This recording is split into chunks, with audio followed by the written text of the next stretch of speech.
Listen to this quote, Michael. It's going to be yours. Annie Duke said, quote, "The problem is when we ask for people's opinions, we usually tell them our opinion first." That's not Oh, just that's for so good. sports or betting. I mean, that is, take that into your own life, take that into your interpersonal relationships. That is a brilliant way of setting up the idea of how we try to lead or suggest things when asking for opinions. Yeah, because we are trying to get reinforcement. We all we want to Exactly. do is get reinforcement back to us. And so that's one of the biases is so that it makes us feel better. We're in a group of people that agree with us when really you have to learn to be uncomfortable around people that don't agree with you. And that's a hard thing to do.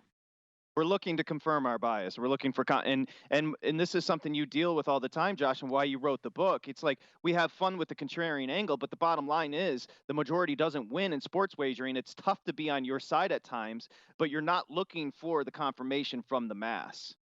Exactly, Patrick. And I think that's one of the the best parts about working on Lombardi line is really showing new bettors that there's a different way to look at sports betting. If the popular side won all the time, the odds makers, the books would go bankrupt. Why do you think Vegas has the money to build these towers in the desert? It's because sports betting, if you look at it through biases hold you back. If you can, someone told me a long time ago, cover up the names of the teams, look at where the data is moving. If you can identify where's the public, where's the sharp action, and you can try to beat the closing line and get closing line value, that's 90% of betting overall. I think also confirmation bias. Don't just seek out opinions and statistics that support your opinion. Like, example I give in my book is game 7 of the Stanley Cup Finals, Bruins are playing the Blackhawks. Don't just look at stats if you're a Bruins fan that favor Boston and you ignore the stats that favor the Blackhawks. Also, gambler's fallacy when Andy's talking about flipping a coin. Hypothetically, a coin flip is 50-50, but if it lands on heads 5 times in a row, you would think it's got to be tails the next time. But no, Right.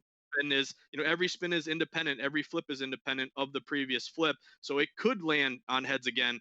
Over the long run, obviously it evens out. But I think that's the key with Lombardi line. We got Michael's great X's and O's, Patrick, your great experience and your sharp tendencies, but then also look at, okay, where's the data? Take away the bias, look at the data, also blend in experience. And I think that's a key for new bettors to learn. Don't bet like a fan, bet with your head, don't bet with your heart.